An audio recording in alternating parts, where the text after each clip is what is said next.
Yes, good morning students. आज हम लोग पढ़ेंगे फीमेल रिप्रोडक्टिव सिस्टम। ठीक है, देखिए फीमेल रिप्रोडक्टिव सिस्टम का डायग्राम भी बहुत इंपॉर्टेंट है और ये पूरा बहुत इंपॉर्टेंट है, 5 मार्क्स में आ जाता है कभी कभी। ठीक है, तो चलिए देखते हैं female reproductive system. Female reproductive system consist of a pair of ovaries. देखिए क्या क्या पार्ट्स होते हैं उसको अंडरलाइन कर लीजिएगा आप लोग। अ पेयर ऑफ ओवरीज, ठीक है, जो येलो येलो बना हुआ है, एक तरफ येलो एक तरफ रेड दिख रहा है, तो वो अ पेयर ऑफ ओवरीज है। ठीक है, अ पेयर ऑफ ओविडक्ट्स, जो उसी से ट्यूब लाइक स्ट्रक्चर निकला हुआ है, that is a pair of oviduct, दोनों ही ओवरी से निकला है।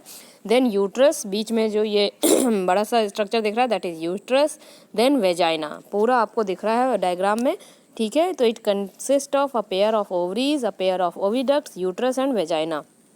The main functions of female reproductive system include. अब देखिए फंक्शंस जरूर पूछेगा आपसे, पार्ट्स पूछेगा और हर पार्ट का फंक्शन आपसे पूछेगा। ठीक है, तो main function female reproductive system का है प्रोडक्शन ऑफ एग्स। ठीक है, एग्स का प्रोडक्शन करना। एग्स का प्रोडक्शन कौन करता है? ओवरी। ठीक है, तो हम आपको फंक्शन बताते जा रहे हैं, आप इसको लिख लीजिएगा। ओवरीज का फंक्शन है प्रोडक्शन ऑफ एग। ठीक है, उसके बाद फिर ओवरी का फंक्शन है production of female hormones, that is progesterone and oestrogen. Female hormones that is progesterone and oestrogen. ठीक है, और फिर इसका आपका ओविडक्ट का फंक्शन क्या है? ओविडक्ट का फंक्शन है, oviduct is the site of fertilisation. Oviduct में ही फर्टिलाइजेशन होता है, means fusion of sperm and ova जो है वो ओविडक्ट में ही होता है। तो oviduct is the site of fertilisation. ठीक है, एंड बाकी देखिए आपका रिसीविंग द स्पर्म, ये भी फीमेल रिप्रोडक्टिव सिस्टम का ही जो है आपका फंक्शन है।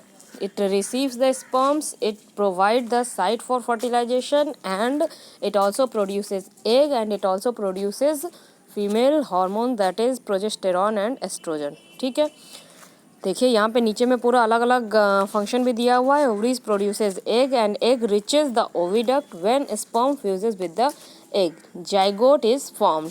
जब स्पर्म जो है वो फ्यूज होगा एग के साथ, then what structure is formed. ये बहुत एक 1 मार्क्स के क्वेश्चन में आ जाता है कि which structure is formed after fertilization या after the fusion of egg and ova, egg and sperm. ठीक है, तो वो स्ट्रक्चर का नाम है zygote, that is single celled structure. वो सिंगल सेल्ड होता है, उसके बाद उसी में डिवाइड होता है, फर्दर डेवलपमेंट होता है और वो एम्ब्रियो बनता है, फिर यंग वन बनता है। ठीक है, देखिए यहाँ पे नीचे में ओवरीज का फंक्शन दिया हुआ, जो मैंने आपको पहले ही बताया था कि ovary also produce hormone that controls the production of ओवा।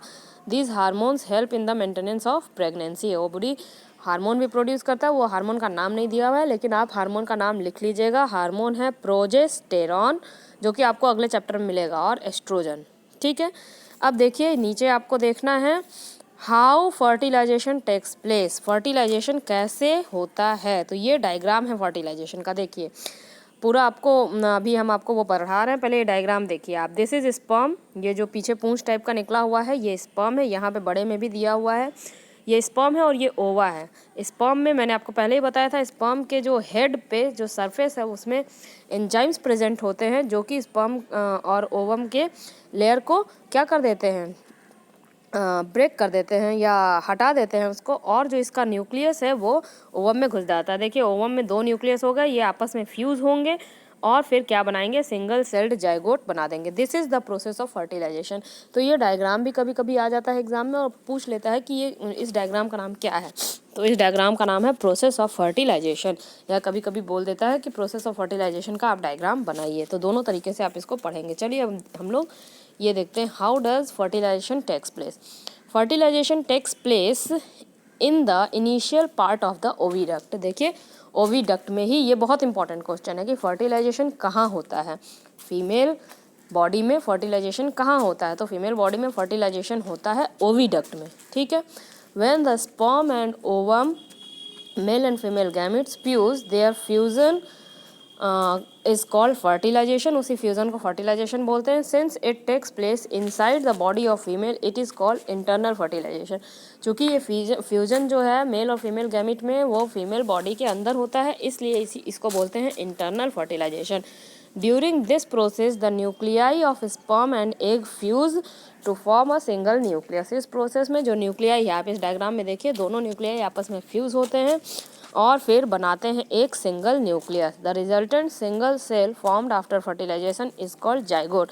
और इसी सिंगल सेल स्ट्रक्चर को क्या बोलते हैं स्टूडेंट्स? जाइगोट।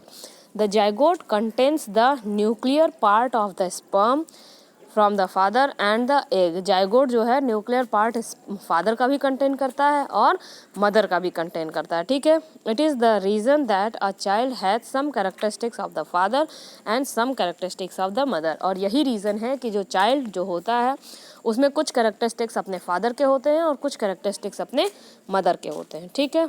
चलिए, development of embryo. The zygote immediately divides into 2 cells. जो जाइगोट है वो इमीडिएटली 2 सेल्स में डिवाइड होगा। This cells then divide again and again. और बार बार ये सेल्स जो हैं वो डिवाइड होंगे over the next couple of the days. मतलब लगातार ये सेल्स जो हैं ये डिवाइड होते रहेंगे, ठीक है। And the resulting cluster of cells make its way to the uterus. और ये पूरा जो डिवीज़न डेवलपमेंट हो रहा था ये पूरा अभी ओविडक्ट में ही हो रहा था, ठीक है। अब जो ये डिवाइड होने के बाद जो एक क्लस्टर ऑफ सेल्स बन गया वो कहाँ जाएगा?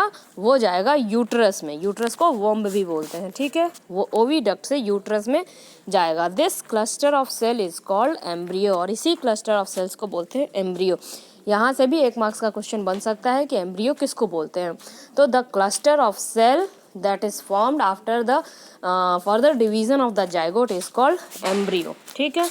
The embryo plants itself in the lining of the uterus and continues dividing its cells to make billion of new cells। जो embryo जो है वो further divide होता रहता है, लाइनिंग से अपने आप को अटैच कर लेता है और फर्दर फिर कंटिन्यूस डिवाइड उसमें डिवीज़न उसमें होता रहता है और बिलियन ऑफ न्यू सेल्स वो बना लेता है, ठीक है। It gradually develops different body parts. और फिर ये ग्रेजुअली डिफरेंट बॉडी पार्ट्स भी बना लेता है, such as head, eyes, hand, leg etcetera. जैसे कि हेड, आइज, हैंड, लेग्स, ये सब कुछ ये बना लेता है। When the embryo reaches the stage where all the body parts can be identified, it is called fetus। जब एम्ब्रियो उस स्टेज पे पहुंच जाए जब उसके सारे body parts, eyes, nose, head, leg, hand सब कुछ आइडेंटिफाई होने लगे, तब हम उस एम्ब्रियो को क्या बोलेंगे? फीटस, ठीक है। तो यहाँ से भी ये क्वेश्चन पूछेगा कि फीटस का डेफिनेशन बताइए, व्हाट इज फीटस। तो fetus when the embryo reaches the stage when all its body parts can be identified then it is called fetus, ठीक है। और वही फीटस जब बर्थ ले लेगा, जब बाहर आ जाएगा वॉम के, then it is called infant. वही फीटस में जब बर्थ हो जाएगा then it is called infant, ठीक है। तो ये सारे जो है ये पूरा डेवलपमेंट ऑफ एम्ब्रियो के जितने भी स्टेजेस हैं सभी का डेफिनेशन आपसे पूछा जा सकता है एग्जाम में, ठीक है। देखिए अगला है how the hens lay egg. Hens जो है वो एग कैसे ले करती हैं, ठीक है। हेन्स में क्या होता है? हेन्स में आप पढ़े हैं कि इंटरनल डेवलपमेंट, इंटरनल फर्टिलाइजेशन और एक्सटर्नल डेवलपमेंट होता है, ठीक है। तो how they lay eggs in hens fertilization is internal as it takes place inside the body of the female. मैंने पहले ही बताया कि फर्टिलाइजेशन इसमें इंटरनल है क्योंकि जो फ्यूज़न है गैमेट्स का वो फीमेल बॉडी के अंदर होता है। But unlike humans, the development of their young ones takes place outside the body of the female bird। लेकिन humans के अगेंस्ट जो डेवलपमेंट है फीटस का वो फीमेल बॉडी के बाहर होता है। आप देखे हैं हेन्स में जो अंडा है वो बाहर आ जाता है और पूरा डेवलपमेंट जो अंडे में पूरा डेवलपमेंट होगा, जब स्टार्टिंग में आप अंडा तोड़ेंगे तो दैट इज़ केवल योक और वाइट आपको कुछ सब्सटेंस उसमें मिलेंगे, लेकिन जब वो पूरा 21 दिन के इंक्यूबेशन पीरियड के बाद आप उसको तोड़ेंगे तो उसमें से चिक बाहर निकलेगा। तो ये जो पूरा फर्टिलाइजेशन है ये फीमेल बॉडी के बाहर होता है, तो इसमें डेवलपमेंट जो है वो एक्सटर्नल है, मतलब बाहर होगा, ठीक है। चलिए आगे देखिए, तो इसीलिए ये एग्जाम्पल है किसका? इंटरनल फर्टिलाइजेशन और एक्सटर्नल डेवलपमेंट का। हम लोग पैटर्न्स पहले भी पढ़ चुके हैं स्टार्टिंग में ही। After fertilization the zygote starts dividing and moves down the oviduct. As it moves down a number of protective layer get formed around it. जब फर्टिलाइजेशन इसमें हो जाता है तो ह्यूमन बॉडी की तरह जो जायगोट जो है वो फर्दर डिवाइड होने लगता है और ओविडक्ट के नीचे आने लगता है, और जैसे जैसे ये मूव होगा इसमें बहुत सारे प्रोटेक्टिव लेयर बनने लगते हैं, ठीक है। और एक सेल जो है उसी में से एक प्रोटेक्टिव लेयर है। मोटा सा बाहर में एक सेल रहता है ना जिसको आपको तोड़ना पड़ता है, तो वो एक प्रोटेक्टिव लेयर है जो कि अंदर के एम्ब्रियो को बचा कर रखता है, ठीक है। और उसी चूँकि इसका डेवलपमेंट बाहर होना है इसीलिए ये प्रोटेक्टिव लेयर उसमें बनना ज़रूरी है, जो कि ह्यूमन बींग्स में ऐसा कोई प्रोटेक्टिव लेयर नहीं बनता, ठीक है। It is deposited around the egg in the lower part of the oviduct of the hen. Just below the egg is laid. The egg shell is, अब देखिए ये बहुत इंपॉर्टेंट क्वेश्चन है। The egg cell किससे बना होता है? तो egg cell is made up of calcite. कैल्काइट का बना होता है जो कि एक क्रिस्टलाइन फॉर्म है कैल्शियम कार्बोनेट का। ये पूरी लाइन को अंडरलाइन कर लीजिए आप लोग। The egg cell is made up of calcite which is in crystalline form of calcium carbonate, ठीक है। The embryo develops inside the egg for 21 days. Incubation period. Incubation period भी एक मार्क्स के क्वेश्चन में पूछ सकता है कि हेंस का incubation period क्या होता है। incubation period का मतलब एम्ब्रियो जो है वो एग के अंदर कितने दिन तक डेवलप करेगा, तो it will develop for 21 days incubation period, ठीक है। After which the chick gets fully developed, जिसके बाद जो चिक है वो पूरी तरह से डेवलप हो जाएगा। During the incubation period the eggs require a specific temperature. Incubation period के बाद, इंक्यूबेशन पीरियड के समय में एक को एक स्पेसिफिक टेम्परेचर चाहिए रहता है। दिस इज़ प्रोवाइडेड बाय हेन bye sitting on the egg. आप देखे होंगे कि जो एग्स के इंक्यूबेशन पीरियड के दौरान जो हेन है वो एग के ऊपर ही बैठी रहेगी। तो वो क्यों बैठी रहती है? एक तो वो अपने एग को प्रोटेक्ट भी करती है, लेकिन उससे ज़्यादा ज़रूरी रीज़न है कि वो एक फिक्स टेम्परेचर देती है अपने एग को, जिसकी वजह से वो डेवलपमेंट जो है उस एग में होगा। अगर आप उस एग को हेन जहाँ बैठी वहाँ से निकाल देंगे तो फिर उसमें डेवलपमेंट नहीं होगा, ठीक है। तो उसको डेवलपमेंट होने के लिए, उसको जायगोट को जो है वो एम्ब्रियो में चेंज होने के लिए और एम्ब्रियो को फीटस बनने के लिए एक उसको फिक्स टेम्परेचर, स्पेसिफिक टेम्परेचर चाहिए, ठीक है। Finally the egg shell breaks down and chicks come out. और फाइनली जब उसका पूरा मैच्योर हो जाएगा वो, तो फिर एग सेल जो है वो ब्रेक हो जाएगा एंड चिक विल कम आउट, और इस प्रोसेस को बोलते हैं hatching. This process is called hatching. तो ये भी 1 मार्क्स के क्वेश्चन में आ सकता है स्टूडेंट्स। चलिए अब देखते हैं वीवीपैरस एंड ओवीपैरस एनिमल्स किसको बोलते हैं। देखिए वीवीपैरस एनिमल्स, वीवीपैरस आपको याद करने में मुश्किल होगा, ओवीपैरस आपके लिए बहुत आसान है और एक याद हो जाएगा तो दूसरा भी आराम से याद हो जाएगा आपको। ओवी वर्ड जो है वो ओवा से आया है। ओवा मतलब एग, पढ़े हैं ना भी आप, ओवा मतलब एग। तो जो ओवी वर्ड है वो ओवा से आया है। ओवी मतलब वो एनिमल्स जो कि एग देते हों। तो egg laying animals are called oviparous animals, और इसका ठीक अपोजिट जो है वीवीपैरस है। The animals that give birth to young ones are called viviparous, ठीक है। जैसे कि हम लोग हैं, हम लोग यंग वंस को सीधे बर्थ देते हैं ह्यूमन बींग्स, तो दे आर कॉल्ड वीवीपैरस।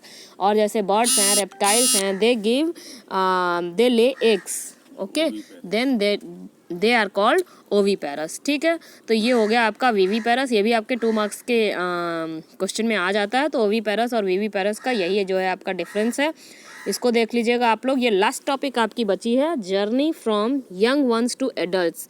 इसमें लाइफ साइकिल है आपके फ्रॉग की, ठीक है। फ्रॉग का बड़ा अनोखा आपको लाइफ साइकिल देखने को मिलेगा, क्योंकि इसकी जो लाइफ साइकिल है, इसकी आधी लाइफ जो है वो आपको वाटर के अंदर दिखेगी और आधी लाइफ जो है वो लैंड पे दिखेगी। Therefore it is called amphibious. Amphibious animal आप पढ़े होंगे छोटे में ही कि the animal that can live both on land and in water, तो दे आर कॉल्ड एम्फीबियंस, ठीक है। तो एम्फीबियस एनिमल है। तो ये एम्फीबियस क्यों है? क्योंकि जब ये एडल्ट फ्रॉग होता है तब तो ये लैंड पे रहेगा, लेकिन जब तक ये लार्वल स्टेज में रहेगा तब ये कहाँ रहेगा? इसकी लाइफ साइकिल जो चलेगी वाटर में, ठीक है। चलिए इसको देख लेते हैं। All the young once grow from adult regardless of whether they have hatched from egg और बोर्न डायरेक्टली। सारे जो यंग वंस हैं वो एडल्ट बनते ही हैं, चाहे वो डायरेक्टली बर्थ लें या एग से ले हों, ठीक है। In many animals, the young ones at birth is a miniature version of the adult form. बहुत सारे एनिमल्स में जो यंग वन है वो एडल्ट फॉर्म के मिनिएचर हैं। जैसे हम लोग हैं, जैसे हम लोग छोटे में जैसे पैदा होंगे वैसे ही बड़े में भी रहेंगे, 2 हाथ 2 पैर 2 सब कुछ उतना ही वैसा ही रहेगा, ठीक है। लेकिन कुछ तो इस तरह के डेवलपमेंट को डायरेक्ट डेवलपमेंट बोलते हैं, ठीक है। जैसे जैसे छोटे में रहे, ऐसा नहीं है कि हमारा छोटे में हाथ नहीं थे और बड़े होते होते 2 हाथ निकल गए, ऐसा तो नहीं है। लेकिन कुछ एनिमल्स ऐसे भी हैं जिसमें ऐसा भी होता है कि लार्वल स्टेज में जो बॉडी पार्ट्स थे उनके, वो एडल्ट स्टेज से एकदम अलग दिखते हैं, ठीक है। देख लेते हैं, ऐसा एग्जांपल एक फ्रॉग का है। In some animals the young ones initially are very different from the adults. Young ones जो हैं वो एडल्ट से बिल्कुल डिफरेंट दिखते हैं। For example tadpole.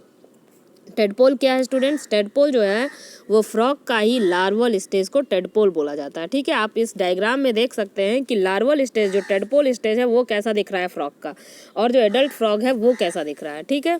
तो देखिए, सिमिलरली अ कैटरपिलर, इसका एक और एग्जाम्पल है जो कैटरपिलर और pupa, silk moth. Silk moth आप देखे होंगे कैसा होता है, जब आप बटरफ्लाई का लाइफ साइकिल पढ़ेंगे तो भी आप देखेंगे कि प्यूपा या कैटरपिलर और silk moth, adult silk moth में बहुत डिफरेंस होता है, ठीक है। बटरफ्लाई और उसके लार्वल स्टेज में बहुत डिफरेंस होता है। तो ये सब कुछ एग्जाम्पल्स हैं जिसमें यंग वंस और एडल्ट में काफ़ी डिफरेंस होता है। ये दोनों एग्जाम्पल आपको याद रखना है, सिल्क मोथ, बटरफ्लाई और फ्रॉग। इस तरह का क्वेश्चन आए तो आपको ये एग्जाम्पल्स लिखने हैं, ठीक है। देखिए आगे, in fact there are number of features in adult frog that are not present in the tadpole at the larval stage. For example, अब देखिए क्या क्या डिफरेंस होते हैं फ्रॉग और उसके लार्वल स्टेज में। Frog has lungs but a tadpole has gills for respiration. Frog में लंग्स होता है, लंग्स क्यों होता है? क्योंकि उसको ज़मीन पे सांस लेनी है। और टेडपोल में गिल्स होता है क्योंकि उसको पानी में सांस लेना है। आपको पता है ना, जो पानी में रहते हैं उनको गिल्स होना चाहिए। जो एडल्ट रहेंगे उनके पास लंग्स होना चाहिए, जो सरफेस पे लैंड पे जो सांस लेंगे, ठीक है। क्योंकि पानी में से, वाटर में से ऑक्सीजन निकालना है, और जो लैंड पे रहेंगे उनको एयर में से ऑक्सीजन निकालना है, ठीक है। तो टेडपोल के पास गिल्स होता है जबकि फ्रॉग के पास लंग्स होते हैं। This type of development is known as indirect development, और इस तरह के डेवलपमेंट को बोलते हैं इनडायरेक्ट डेवलपमेंट, जिसमें यंग वंस और एडल्ट में काफ़ी अंतर होता है, ठीक है। ये भी 5 मार्क्स का क्वेश्चन है, ठीक है। तो इसको ध्यान से देखिएगा। अ मार्क्ड और मोर और less abrupt development change in the structure and habits of an animal occurring during its life cycle is called Metamorphosis. 1 marks के क्वेश्चन में आता है इसका। तो जब भी जो भी डेवलपमेंटल स्टेज में जो भी एक मार्क्ड और मोर और लेस एब्रप्ट डेवलपमेंट चेंज होगा हैबिट्स एनिमल्स में या उसके स्ट्रक्चर में चेंज होगा, इस पूरे प्रोसेस को बोलते हैं मेटामॉर्फोसिस। किसी लाइफ साइकिल में, किसी भी एनिमल के लाइफ साइकिल में उसमें जो भी डेवलपमेंटल चेंज होंगे इसके स्ट्रक्चर या उसके हैबिट में, उसको बोलते हैं मेटामॉर्फोसिस, ठीक है। During the life cycle of an amphibian, eggs are laid in water, a tadpole then emerges from egg and swims freely in the water. Frog के लाइफ साइकिल में जो एम्फीबियन है, जो एग्स हैं वो वाटर में ले किया जाता है, वहीं पे फ्यूज़न होता है, और एक टेडपोल जो है वो एग से जब इमर्ज होगा that will freely swim in the water. The tadpole has gills, a tail and a small circular mouth. tadpole में गिल होगा सांस लेने के लिए, ब्रीथ करने के लिए, टेल होगा स्विम करने के लिए, और स्मॉल सर्कुलर माउथ होगा कुछ भी खाने पीने के लिए। The tadpole grows until it begins to undergo metamorphosis. tadpole जो है वो बढ़ता रहता है जब तक कि उसमें मेटामॉर्फोसिस ना हो, ठीक है। मेटामॉर्फोसिस बिगिन अब मेटामॉर्फोसिस कब बिगिन होने लगेगा? Metamorphosis begins with the development of hind legs. Hind leg मतलब पीछे के लेग्स बढ़ने लगेंगे उसमें। देखिए टेडपोल में कोई लेग नहीं है, ये पीछे का लेग जो है वो बढ़ने लगा, ठीक है। तो पीछे के लेग बढ़ेंगे, फिर आगे का लेग बढ़ेगा, इंटेस्टाइन जो है वो छोटा होगा, गिल्स की जगह पे लंग्स, गिल्स जो है हट जाएगा और लंग्स उसमें डेवलप होने लगेगा। तो ये सारी चीज़ें कुछ कुछ जो है उसमें डिफरेंस होगा। ये क्वेश्चन आंसर में भी क्वेश्चन है, जहाँ पे हम आपको जो भी क्वेश्चन देंगे उसको एकदम अच्छे से रट लीजिएगा। ये क्वेश्चन हम बोल रहे हैं आपको, ये रट लीजिएगा क्योंकि ये 5 मार्क्स के क्वेश्चन में आता ही आता है, ठीक है स्टूडेंट्स। तो ये चैप्टर आपका यहीं पे कंप्लीट होता है। Thank you.